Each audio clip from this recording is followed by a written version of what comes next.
Bienvenue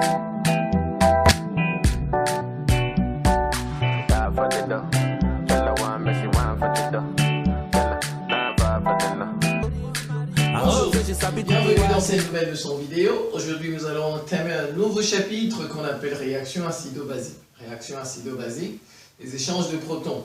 Alors, nous allons faire une série de séquences, une série de vidéos sur ce chapitre.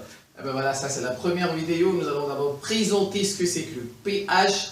Vous le savez depuis le collège, ce que c'est que le pH. Là, maintenant, c'est en classe de terminale. On revient quand même sur ça. Je pense que vous savez déjà ce que c'est que le pH. Voilà, on va faire le pH, la définition et la mesure. pH, définition et mesure. Nous allons faire trois petits points. Nous allons donner la définition, la mesure, et nous allons faire une application avec le logarithme. Très bien, c'est parti.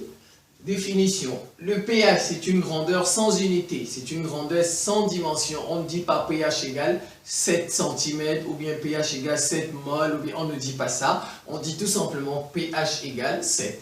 Peut-être. Voilà. Ou bien pH égale 2,3. Donc le pH c'est une grandeur qui n'a pas d'unité. C'est une grandeur sans dimension, dit-on encore. Alors sans unité, qui caractérise une solution. Le pH nous dira si la solution est acide ou la solution est basique ou il est neutre. C'est le sens de ça. Le pH est une grandeur sans unité, sans dimension, qui caractérise une solution, qui dit si une solution est acide ou basique ou neutre.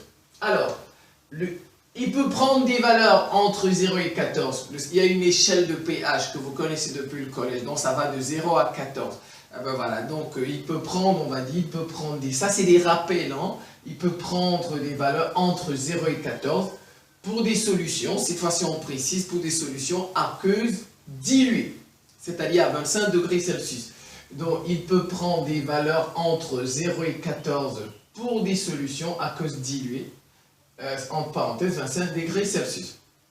Alors, une solution aqueuse, qu'est-ce qu'elle contient? Voilà, c'est ça.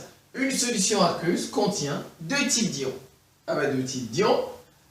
H3O+, on dit ion oxonium. Et HO-, on dit ion hydroxyle. Donc, dans une solution aqueuse, vous avez deux types d'ions. Les ions oxonium, H3O+, et les ions hydroxyle, HO-. Très bien.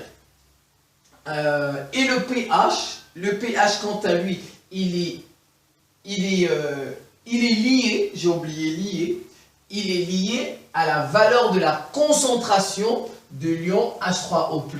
Donc le pH, il est lié à la concentration, si vous voulez, il est lié à ça, à cet ion-là. Voilà.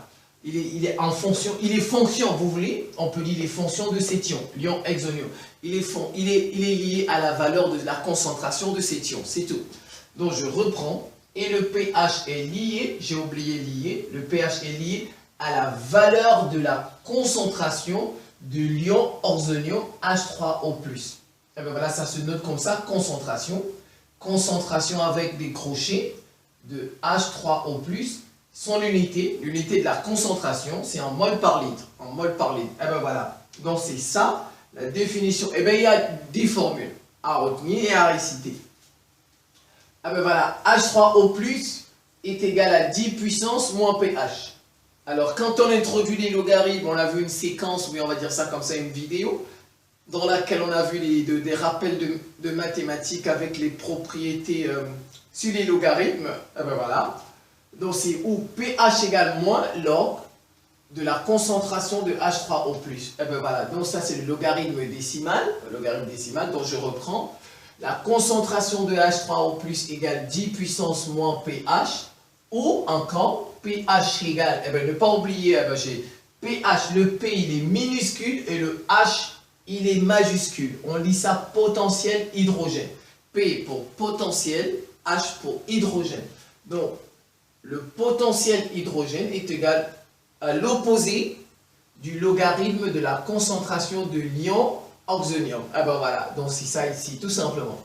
Donc une solution aqueuse est, ça vous le savez, elle est acide lorsque la concentration en ion oxonium est plus grande est supérieur à la concentration en ion HO-, ion hydroxyde.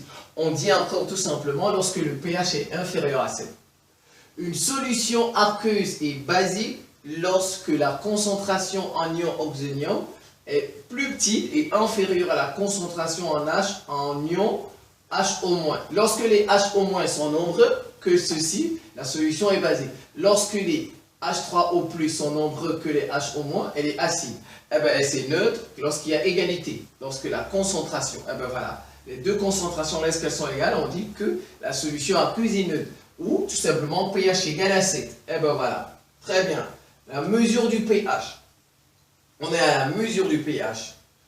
Pour mesurer le pH, généralement, on a besoin de deux instruments de mesure. On a besoin de deux instruments de mesure. Et bien, plus ou moins, il y a des incertitudes. Ils ne sont pas au niveau de la précision de ces instruments. Et ben voilà, donc, on peut avoir une incertitude au niveau de la mesure.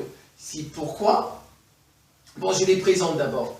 On mesure le pH à l'aide d'un papier pH que vous connaissez depuis le collège. C'est une mesure approximative.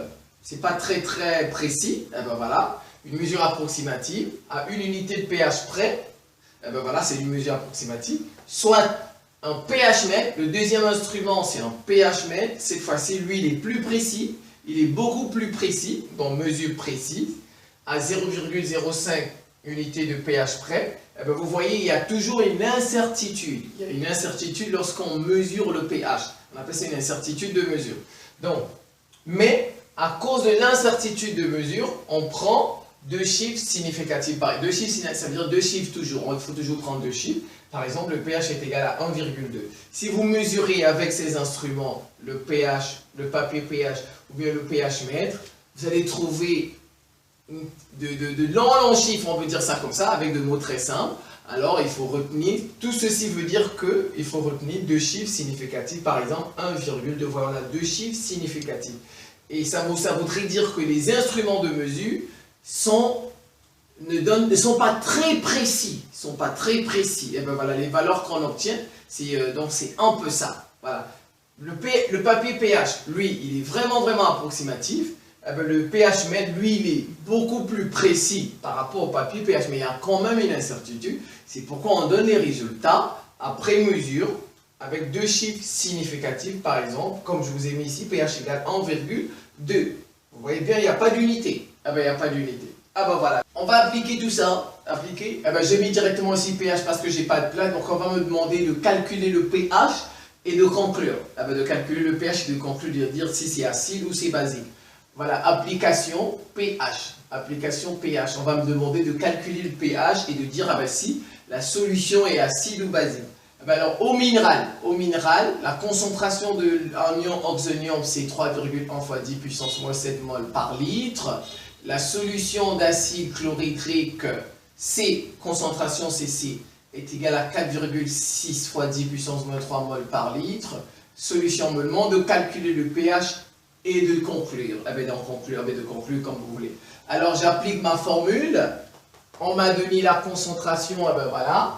Vous voyez, j'applique ma formule, pH égale moins log de la concentration de H3O+, qui est égal à moins, je remplace, et je prends ma calculatrice, c'est tout, c'est très simple. Prenez votre calculatrice, vous rentrez cette valeur, vous allez trouver pH égale 6,5. 6,5, ça veut dire quoi? Légèrement acide. Eh bien voilà. Donc l'eau minérale que nous buvons, eh bien, elle est légèrement, on va dire ça comme ça, elle est légèrement acide. Eh bien voilà, donc vous avez l'acide, solution d'acide chlorhydrique, sa concentration 4,6 fois 10 puissance. Donc l'acide chlorhydrique, HCl, HCl, vous voyez, il y a deux types d'ions, il y a les ions H3O+, et les ions Cl-. Dans l'acide chlorhydrique, vous avez ces deux types d'ions, d'ions, autant pour moi, H3O+, et Cl-. Alors, et quand on vous dit que la concentration, regardez, ça va donner ceci. La concentration est égale à la concentration de H3O+, qui est égale à la concentration de Cl-. Et bien voilà. Et qui va vous donner 4,6 fois 10 puissance 3, ce qu'on a donné dans l'exercice. Mol par litre. Alors, je vais prendre. Et bien voilà. Puisque c'est ça qui nous intéresse. Et bien voilà. On veut savoir si c'est acide aussi basique, on l'a dit dans la leçon, que le pH est lié à la concentration de celui-ci. Ouais, voilà, le pH, je reprends, est lié à la concentration de H3O+. Voilà, donc celui-là, il ne m'intéresse pas, la concentration de Cl-, parce que Cl-, sa concentration, n'est pas liée à la détermination du pH, du potentiel hydrogène. Alors donc je prends ça, pH égale moins log de H3O+, qui est égal moins log de la valeur qu'on m'a donnée. Calculatrice, je trouve pH égale 2,3. 2,3, ça veut dire quoi? C'est inférieur à 7, c'est une solution acide, comme son nom l'indique, solution d'acide chlorhydrique. C'est-à-dire qu'il y a de l'acide en abondance là-dedans. Et ben voilà, vous voyez, ce n'est pas très compliqué. Donc, cette leçon est à présent terminée. Comme je l'ai dit, c'est la première série vidéo d'une série de séquences, d'une série de vidéos que nous ferons sur réaction acido-basique. C'est très long, nous allons voir le KE, le produit ionique, l'autoprotolyse. C'est tellement long, donc c'est la première vidéo. Je vous remercie pour votre attention et à très bientôt pour les prochaines séances.